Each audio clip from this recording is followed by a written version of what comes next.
രാവിലെ ചായയൊക്കെ അടപ്പത്ത് വെച്ച് ഇപ്പുറത്ത് ഞാൻ ദോശയ്ക്കുള്ള കല്ല് ചൂടാക്കാൻ വെച്ചിട്ടുണ്ട്. ദോശയാണ് രാവിലെ, ദോശയും ചമ്മന്തിയും.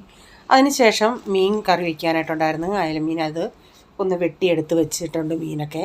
എന്നിട്ട് അതിലേക്ക് ഇഞ്ചി വെളുത്തുള്ളി എല്ലാം ഒന്ന് വഴറ്റിയതിന് ശേഷം മുളക് പൊടിയും ചേർത്തതിന് പിന്നെ നമ്മുടെ പുളിയും ചേർത്ത് ഉലുവായൊക്കെ ചേർത്തതിന് ശേഷം മീൻ പറക്കിയിട്ട് കൊടുത്തിട്ടുണ്ട്. അപ്പം അത് കഴിഞ്ഞിട്ട് റാവുസ് എന്ന് പറയുന്ന മീൻ ഇതൊന്ന് വറക്കാനായിട്ട് ഞാൻ ഇന്ന് പുരട്ടി വെക്കുന്നുണ്ട്, ഇന്നുണ്ടാക്കുന്നില്ല.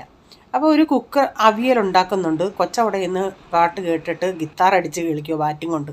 അപ്പം വെജിറ്റബിൾസ് എല്ലാം കൂടെ കുക്കറിൽ ഒരു വിസിലടിച്ചെടുത്തു. സെപ്പറേറ്റ് ഞാൻ മുരിങ്ങയ്ക്ക വേവിച്ചെടുക്കും. എന്നിട്ട് അരപ്പൊക്കെ ചേർത്ത് ഇതൊന്ന് ഇതിൻ്റെ അകത്ത് കിടന്നൊന്ന് വെന്ത് വരട്ടെ. അപ്പോഴത്തേക്കും നമ്മുടെ മീനൊക്കെ ഇവിടെ വറ്റി വന്ന് ഞാൻ ഇച്ചിരി വെളിച്ചെണ്ണയും കറിവേപ്പിലയൊക്കെ ഇട്ട് വെച്ചിട്ടുണ്ട്.